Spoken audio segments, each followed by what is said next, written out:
Amazon rain forest বা Amazon জঙ্গল শুধু পৃথিবীর বৃহত্তম বনাঞ্চলই না, জীব ও বৈচিত্র্যের ঘনত্বের বিচারেও শীর্ষস্থানের অধিকারী। অর্থাৎ এই বনে প্রতি বর্গমিটারে যে সংখ্যক প্রজাতির উদ্ভিদ ও প্রাণী রয়েছে তা আর কোথাও চোখে পড়বে না। প্রায় 5.5 কোটি বছরের পুরনো এই জঙ্গলের মাঝখান দিয়ে বয়ে গেছে পৃথিবীর দ্বিতীয় বৃহত্তম নদী। এই অ্যামাজন জঙ্গল আয়তনে এত বড় যে রাজনৈতিকভাবে এর উপর নিয়ন্ত্রণ রয়েছে 9টি দেশের। তবে বাণিজ্যিক কারণে নিয়মিত এই বনাঞ্চলের বিস্তীর্ণ এলাকা উজাড় করা হচ্ছে, যার পরিণতিতে বায়ুমণ্ডল থেকে কার্বন ডাইঅক্সাইড শোষণের ক্ষমতাও পৃথিবী ক্রমেই হ্রাস পাচ্ছে।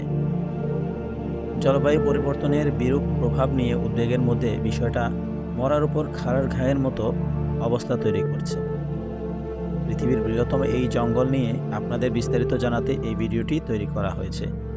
অজানাকে জানা এই পর্বে জানবেন রহস্যময় অ্যামাজন বন সম্পর্কে। অ্যামাজন বিশ্বের প্রাকৃতিক সপ্তাশ্চর্যের একটি। অ্যামাজন জঙ্গল এই নামটির সঙ্গে ছোট বড় সকলেরই কম বেশি পরিচিতি রয়েছে। এটি একটি গ্রিক শব্দ যার অর্থ ফিমেল ওয়ারিয়র, অর্থাৎ মহিলা যোদ্ধা। এটি পৃথিবীর সবচেয়ে বড় জঙ্গল, যার বিস্তার পৃথিবীর সকল রেইন ফরেস্টের দ্বিগুণ এবং যেখানে পুরো পৃথিবীর 1/3 প্রাণী বাস করে। অ্যামাজন নদীকে ঘিরে এই জঙ্গল প্রায় 5.5 কোটি বছর আগে সৃষ্টি হয়েছিল। অ্যামাজন জঙ্গলের আয়তন প্রায় 55 লাখ বর্গ কিলোমিটার বা 21,23,562 বর্গ মাইল।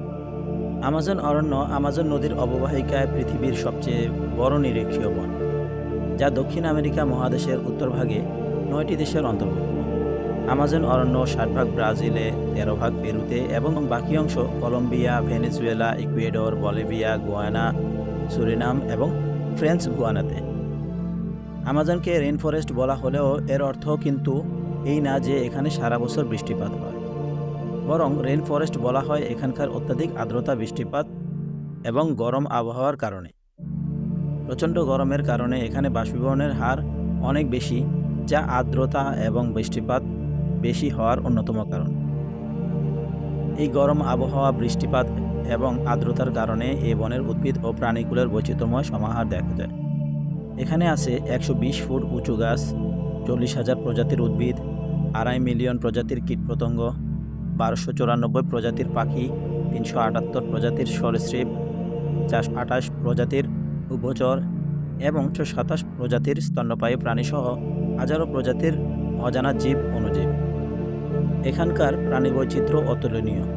মজার বিষয় হলো, হাজারো রকমের প্রাণীর সমাহার থাকলেও এখানকার ইকোসিস্টেম অত্যন্ত শক্তিশালী, যা মিলিয়ন বছর ধরে টিকে আছে। বিশ্বের সবচেয়ে বড় রেইন ফরেস্ট আমাজনকে বলা হয় পৃথিবীর ফুসফুস। বিশ্বের কাছে এক অমূল্য সম্পদ আমাজন জঙ্গল।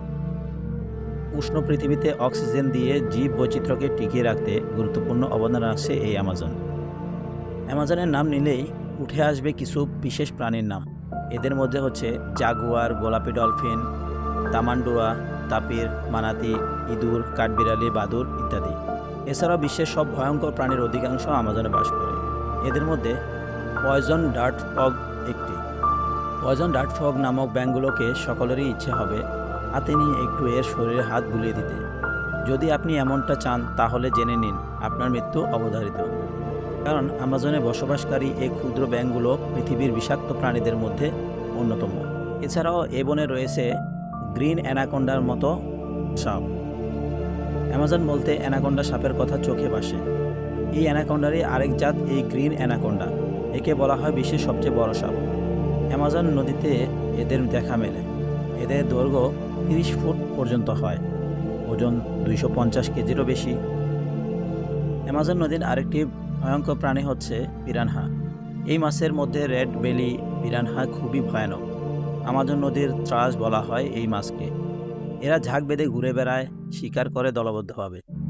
এদের দাঁতে এত ধার যে নিমেষে বড় কোনো পশুকে খেয়ে ফেলতে পারে। আমাজন নদ আয়তনে পৃথিবীর সবচেয়ে বড় নদ এবং নীল নদের পরে দ্বিতীয় দীর্ঘতম নদ। এ নদের বেশিরভাগ নদী আমাজন নদের উৎস। এই নদ বিশ্বের প্রচুর পানির যোগান দিয়ে থাকে। আমাজনে প্রায় 1100টি উপনদী আছে, যার মধ্যে 17টির দৈর্ঘ্য 1000 মাইলের বেশি। এ নদ আমাজন অঞ্চলের প্রাণী বৈচিত্র্যের প্রধান উৎস। এ নদের আয়তন আমেরিকার সবচেয়ে বড় নদী মিসিসিপির আয়তনের 11 গুণ। বর্ষা মৌসুমে এলে এ নদের মুখ প্রায় 300 মাইল চওড়া থাকে। বর্ষা মৌসুমে এ নদের মোহনা দিয়ে প্রতি সেকেন্ডে 57,87,037 ঘনফুট পানি আটলান্টিকে নিক্ষিপ্ত হয়। এ নদের পানি প্রবাহের গতি এত বেশি যে আটলান্টিকে প্রবেশের পর তা লোনা পানির সঙ্গে মেশার আগেই সমুদ্রের বুকে 125 মাইল দূরত্ব অতিক্রম করে। প্রতিদিন 106 মিলিয়ন ঘনফুট পলিমাটি আমাজনের পানির সঙ্গে আটলান্টিকে গিয়ে পড়ছে। পৃথিবীর মোট স্বাদু পানির 5 ভাগের 1 ভাগ আসে এই আমাজন নদ থেকে। পর্তুগিজ অভিযাত্রীরা বিশ্বাস করত বিশাল এ বনের মধ্যেই কোথাও লুকিয়ে আছে এল ডোরাডো নামের এক গুপ্ত শহর। ধারণা করা হতো এই শহরটি পুরোটা স্বর্ণের। এই ভ্রান্ত ধারণাটি এসেছে গ্রিক পৌরাণিক গল্প থেকে। সেই গল্পে বলা হয়েছে এল ডোরাডো নামক সোনায় মোড়ানো শহরটি পাহারা দেয় এক শ্রেণীর বিশেষ নারী যোদ্ধারা, যাদের গল্পে আমাজন বলে অভিহিত করা হয়েছে। পর্তুগিজ, স্প্যানিশ এবং ফ্রেঞ্চ অভিযাত্রীরা প্রতিযোগিতায় নামে এই এল ডোরাডো শহর আবিষ্কারের জন্য, কিন্তু কেউই এই কাল্পনিক শহরের খোঁজ পায়নি। শহরের সন্ধান না পেলেও তাই হয়ে যায় এই নারীর যোদ্ধাদের নাম। তাদের নাম অনুসারেই এই জঙ্গলের নাম হয় অ্যামাজন জঙ্গল। এই জঙ্গলে 400-রও বেশি ভিন্ন প্রজাতির আদিবাসী বসবাস করে, যাদের সঙ্গে বাইরের পৃথিবীর কোনো যোগাযোগ নেই। এই জঙ্গলে 40 লাখেরও বেশি মানুষ বসবাস করে বলে ধারণা করা হয়, কিন্তু সঠিকভাবে আজও এদের সংখ্যা গণনা করা যায়নি এবং তারা আজও আদিম যুগের মানুষের মতো বসবাস করে। আবহাওয়া ও জলবায়ু পরিবর্তনের কারণে আমাজনের তাপমাত্রা দিন দিন বেড়েই চলেছে, যা জীব ও বৈচিত্র্যের জন্য ক্ষতিকর। জলবায়ু পরিবর্তনের কারণে এখানে খরার মতো প্রাকৃতিক দুর্যোগ দিন দিন বেড়েই চলেছে। এর ফলে এ বনে থাকা সকল প্রাণীকুল ক্ষতির সম্মুখীন হচ্ছে। যুক্তরাষ্ট্রের একজন বিজ্ঞানী আশঙ্কা প্রকাশ করেছে যে আমাজন বন আগামী 50 বছরের মধ্যে বিলীন হয়ে যেতে পারে। ব্যাপক অপরিকল্পিত বন নিধনই হবে এর কারণ।